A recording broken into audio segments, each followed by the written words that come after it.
Hello everyone, welcome to this session of class 9 mathematics, and I am your Anu for mathschool.1. Today we are going to continue with the problems in the chapter 2 polynomials. We have seen some problems in a remainder theorem, isn't it?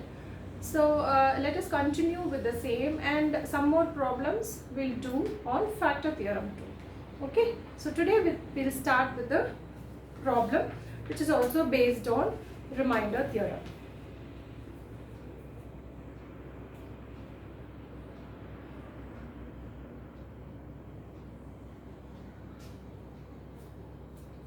The question is, given the polynomial ax power 4 plus bx cube plus cx squared plus dx plus e, and if x squared minus 1 is a factor, then we need to show that a plus c plus e is equal to b plus d. See, they have given you the polynomial and it is divided by a quadratic polynomial, since the maximum power is 2, the degree is 2 here, and they have asked you to show that a plus c plus e is equal to b plus d. Now a, b, c, d are unknowns, but we need to prove that LHS is equal to RHS. And now the first thing we need to remember, whenever a question is given and a divisor, that is some polynomial, is given as a factor of another polynomial, then we should first remember that the values for x obtained from the divisor, that is, that they are obtained by equating it to 0, isn't it? So whenever we need to find the values of x or roots of the particular equation, we need to equate it to 0. So first thing we need to do is to find the values of x, and since this polynomial is given as a factor of the given by quadratic polynomial, the x values obtained from this equation satisfies the above equation. So what do you mean by satisfies the equation? When you substitute the value of x here, that is the x obtained from this, when you substitute it here, it should be 0. Okay, so now we won't be getting 0 because we have all the unknowns here, isn't it? So we won't be getting 0, but we can equate it to 0, and thereby we can try to get the expression is equal to b plus d. Okay, so let's try. The first step in this problem is x squared minus 1 is equal to 0, that is x plus 1 into x minus 1 is equal to 0, because this is x squared minus 1 squared, which is of the format a squared minus b squared. So a plus b into a minus b is equal to 0, which gives you x is equal to 1 or x is equal to minus 1 or x is equal to 1. So these are the two values obtained from this quadratic polynomial, which is a factor of the given polynomial. So now we have obtained the roots of this equation. We need to substitute here. So let us substitute. F of minus 1 is equal to, I substitute directly. So a into minus 1 the whole power 4 is plus a, because that is plus 1, and here you get minus 1, and here you get plus 1, because minus 1 the whole square is plus 1, and here you have x is equal to minus 1, so minus d plus e, and this should be equal to 0. So that is what I said. This is equal to 0 because x squared minus 1 is a factor, so remainder is 0 for you. Remainder is 0 because this is a factor, and I substitute one of the roots in this. Since this is a factor, the remainder has to be 0. So f of minus 1, I equate it to 0. Now the next one is f of 1. I substitute 1 here. So a plus b, since all are plus 1, I get the equation like this is equal to 0. Okay, now do you understand?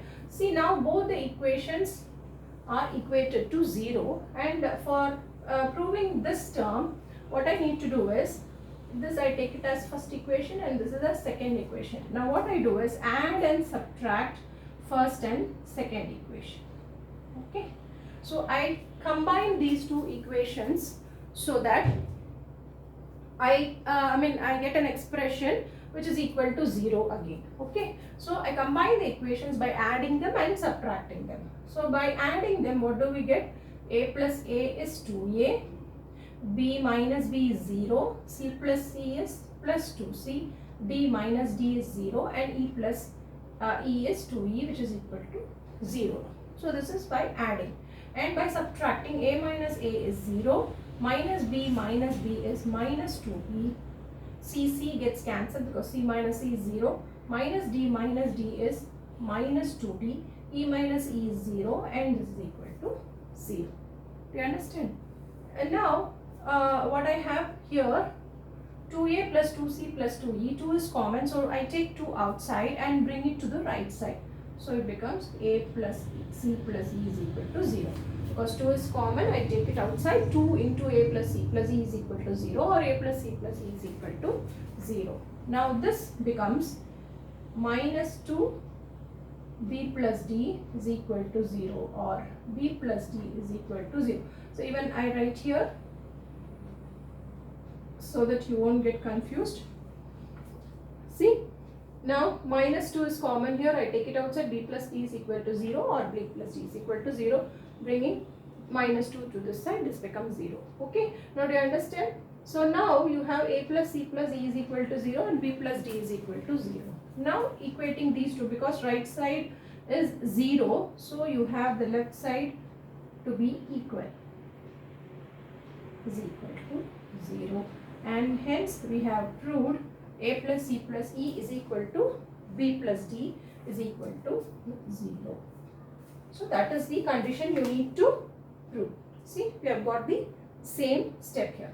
So do you understand what is the path we take to solve this problem? So the first and foremost thing you need to see, you need to be more clear with the problem is, you see whether the given polynomial is a factor or not. If it is a factor, then whatever is asked, whether remainder is asked or whether you need to prove something, so you have to take that path. So keep the remainder theorem in mind. Only when you substitute the values of x of the divisor, the roots of the polynomial of the divisor, you will be able to get the remainder, or you should put it, you should equate it to 0 if it is a perfect factor. You understand?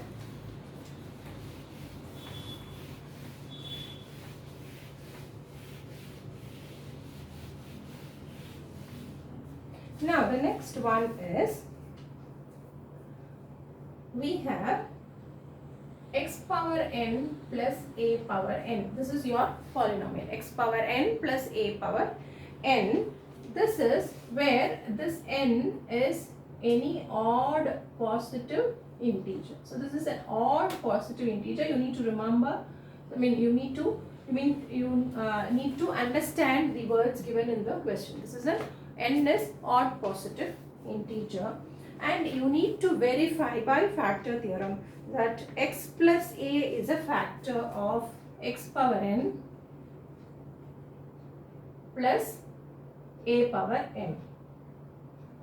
Okay, so you need to verify whether this x plus a is a factor of x power n plus a power n for any odd positive integer. So for any odd positive integer n, we need to prove x plus a is a factor.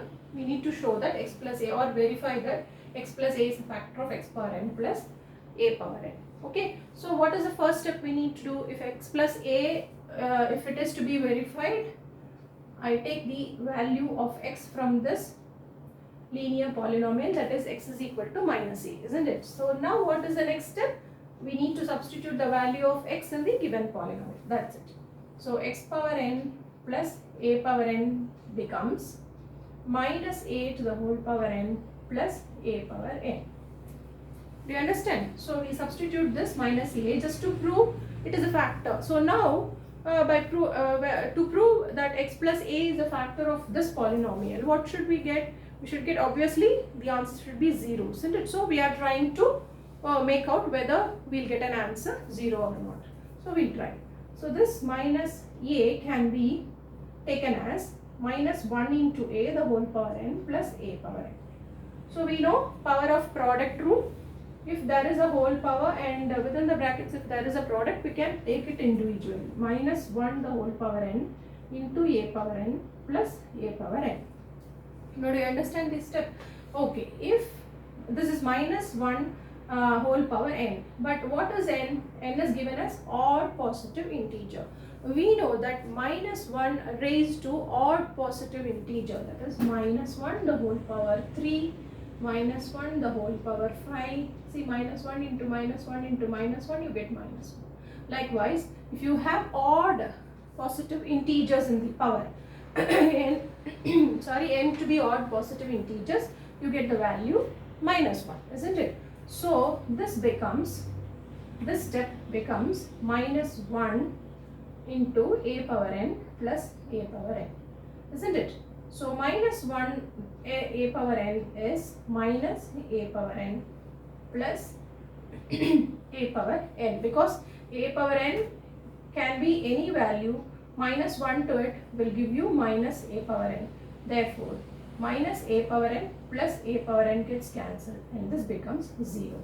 So since x power n plus a power n, when substituted with x is equal to minus a, gives you 0, then we say x plus a is a factor of the polynomial x power n plus a power n. Do you understand? So that is how we prove x plus a is a factor of x power n plus a power n by factor theorem. So what? Because what factor theorem says, whenever you get, that is whenever you substitute the value of x in the given polynomial, and if you get a value 0, if the remainder is 0, or if the value is 0, f of a is 0, then we say that x minus a. If f of minus a is 0, then we say x plus a is a factor of the given point. Do you understand? So that is what we have done here. Now the next one is, see, given polynomial is 4x power 4 minus 2x cube minus 6x squared plus x minus 5. Okay, this is the polynomial and this is divided by 2x squared plus x minus 1. And now they have given you, see, this polynomial is divided by this polynomial. First thing is, we don't know whether this is a perfect divisor or this is a factor of this polynomial. So what they have asked is, what must be subtracted from this polynomial, okay, for this polynomial to be a perfect factor, or for this polynomial to divide this polynomial perfectly. So this polynomial, that is the biquadratic polynomial, should be divisible by this quadratic polynomial. If it is divisible, then what is the remainder that should be subtracted? So we need to assume that there is some remainder which has to be subtracted from the polynomial so that it will be perfectly divisible by the given quadratic polynomial. Do you understand? So now let us see, I'll just take an example so that you will be able to understand. So I divide 12 by 5, 5 2s are 10, I get 2. So this is my remainder. So if I ask you what is the number that should be subtracted from the given number 12 so that it would be perfectly divisible by 5, then you would readily say it is 2. Isn't it? If we subtract 2 from 12, it becomes 10 and it is perfectly divisible by 5, isn't it? So that is what we are going to do here. So that is what we are going to find out. That is a remainder which must be subtracted from the given polynomial to be divisible by this polynomial perfectly. Okay, so now when we divide a given polynomial by the divisor, see, when p of x is some polynomial, we get a quotient q of x and we have a divisor g of x and it leaves a remainder r of x. This is your division algorithm, isn't it? P of x is this polynomial, g of x is this divisor, and when we divide we get a quotient here and we get a remainder here. Now this remainder needs to be subtracted from p of x so that it perfectly divides, this g of x perfectly divides q of x, because if there is no rx, then g of x perfectly divides g of x perfectly divides p of x with just the quotient. Okay, do you understand? So let this r of x be some linear polynomial. Okay, so that is, you need to understand one thing: the remainder is always less than the divisor, isn't it? So we always take a degree lesser than the given divisor. The given divisor is in quadratic. This is a quadratic polynomial in degree 2, isn't it? So we take a linear polynomial so that the degree is 1 here. It is less than the divisor, isn't it? So we take linear polynomial. So r of x can be, let us assume that r of x is equal to ax plus b, some linear polynomial, and this polynomial has to be subtracted because this is the remainder we have taken. This has to be subtracted from the given polynomial. So 4x power 4 minus 2x cube minus 6x squared plus x minus 5 minus ax plus b. So this will be your real polynomial, isn't it, after subtracting the remainder, so that it will be perfectly divisible by the factor. And now we go to the second part. It is perfectly divisible by the quadratic polynomial. When a polynomial is perfectly divisible by another polynomial, then what do? We get the roots of this polynomial, that is the divisor, and then substitute the value of x in this to find the values of the unknown. That is what we have been doing, isn't it? So we'll follow the same steps what we have done before to solve a and b. Since there are two unknowns here, a and b, we have two unknowns here, we need two values. Where do we get the values from? We get the values from this quadratic polynomial. Because quadratic means degree 2, we have seen that what is the degree, the degree of the polynomial tells you how many roots it has, isn't it? So the degree of the polynomial is 2 here, so it has 2 roots. Now let us solve this equation, this polynomial, to find the roots. Now the product of extremes, that is 2 into minus 1 is equal to minus 2, isn't it? Now we need to find a number so that the product is minus 2, and if we add, the sum is 1. This is 1, isn't it? Middle term, that is the value of coefficient of x is 1, so we get 1 here. So there should be two numbers whose product is minus 2, that is product of extremes, and the sum is 1, which is the coefficient of the middle term. So minus 2 and plus 1, if I see, we'll get 2 and minus 1, the same, because 2 plus minus 1 will give you 1 as well, isn't it? So 2 and minus 1. So I split the middle term by these numbers to get the values of x. I substitute to 0 because then I get the value of x. It has to be equated to 0, isn't it? So 2x I take common from these two terms. So the remaining is x plus 1. You carry this x plus 1 here, and whatever balance, you put it here. So that is how we factorize the given quadratic polynomial by the method of splitting the middle terms. Okay, so now you get x is equal to minus 1 and x is equal to 1 by 2, because 2x minus 1 is equal to 0 or x is equal to 1 by 2, isn't it? So x is equal to minus 1 and x is equal to half, or the two values for x to be substituted in the equation. So what are the values? X is equal to minus 1 and x is equal to half in the given equation. So let us take the equation again. Minus 2x cube minus 6x squared plus x minus 5 minus ax minus b. Okay, so now we will substitute f of minus 1. So I substituted directly 4 minus, here x cube is minus 1, so minus into minus plus 2 minus 6 minus 1 minus 5 minus into minus plus a minus b must be equal to 0, because we assume it to be a perfect factor because we have subtracted the remainder here. Now f of half, I take half, 4 into 1 by 16 minus 2 into 1 by 8 minus 6 into 1 by 4. Where does it come from? X is equal to half, we are substituting, plus half minus 5 minus a into 1 by 2 minus b is equal to 0. So let us solve the first equation and the second equation. Now 4 plus 2 is 6, 6 minus 6 is 0, and this is minus 6. So a minus b is equal to plus 6 is your first equation. See, minus 6 is there. Bring it to that side, it becomes plus 6. Now solve this. You get 4 and you get 2 and 3 here, isn't it? Now 1 by 4 you have, here too 1 by 4 you have. So these two terms get cancelled. 1 by 4 minus 1 by 4 gets cancelled. Or you see, this is 4 by 16 or 2 by 8. Here 2 by 8 is here. 2 by 8 minus 2 by 8 becomes 0. Anyway, it is 0. And here you have minus 3 by 2 plus half minus 5 minus a by 2 minus b is equal to 0. Now we will solve this equation. Now see, minus 3 by 2 plus 1 is minus 2 by 2 minus 5 minus a by 2 minus b is equal to 0. Now do you understand? So see here, minus 2 by 2 is 1, isn't it? Minus 1.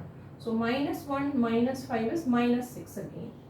Isn't it? Minus 6 minus a by 2 minus b is equal to 0. Now I take minus a by 2 minus b is equal to plus 6, or a by 2 plus b is equal to minus 6. Now this is my second equation. Do you understand how do we bring the equations here? Isn't it? Minus, that is half minus 5 minus a by 2 minus b. Okay. So that is your equation. Now we will take the two equations and we will solve them, so that we get the value of a and b, so that we will be able to put it here to get the remainder, isn't it? So a minus b is equal to 6 is your first equation, and the second equation is a by 2 plus b is equal to minus 6 is your second equation. Right.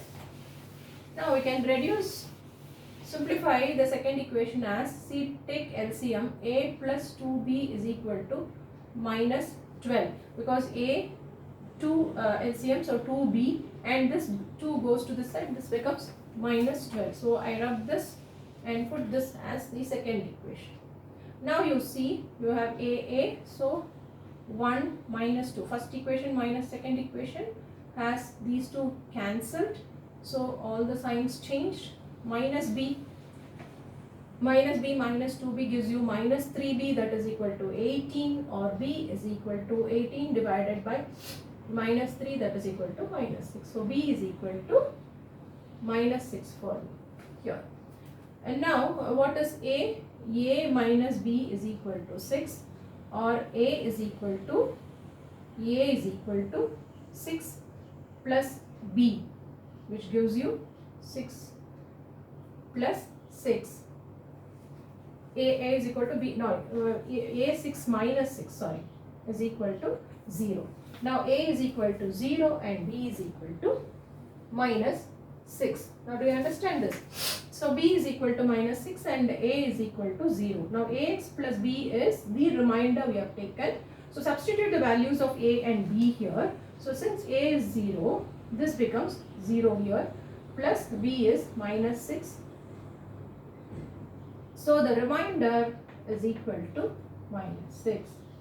So this is the remainder, that is minus 6 is the remainder which has to be subtracted from the given polynomial for the term to be divided, to be perfectly divisible by 2x squared plus x minus 1. So you understand this type of problem. If they give you a polynomial has to be perfectly divisible by another polynomial, that is lesser degree, of a lesser degree, then what we need to take is, we need to assume a remainder which has a degree lesser than the divisor. See, if the divisor is quadratic, then we take it as a linear polynomial. Okay, so which is lesser in degree than the divisor, we take the remainder, then we subtract the remainder, we subtract the linear polynomial from the polynomial, we keep the term as it is, then find the roots of the divisor, then substitute those roots in the given polynomial with the along with the remainder. We have subtract the remainder, along with the remainder you get two equations, equated to 0 you get two equations.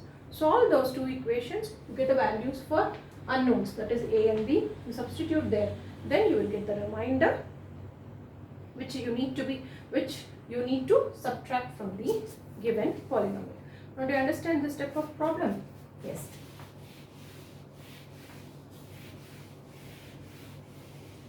So keep practicing problems like this for you to understand the concept. So you need to follow the path. First get the roots of the equation from the factor, from the divisor. Then substitute those roots in the given polynomial to see whether it is a factor or not. Or if you want to have the remainder, then too you need to substitute the values, that is the roots of the divisor in the given polynomial. So whatever is asked, see, read and understand clearly, and then proceed with the steps we have done so far. So with this I end this class, and in the next class we'll be seeing more problems about factor theorem, and we'll also see some problems to how to divide a polynomial of greater degree by a polynomial of lesser degree. So we'll do actual division. We have been doing without division. We have been finding reminders, and remainder 0 by factor theorem and remainder theorem, isn't it? So we'll be seeing more problems, some problems with actual division. I'll tell you how to divide equations. Okay, so until then, it's bye from Anu from maxpol.1. Thank you.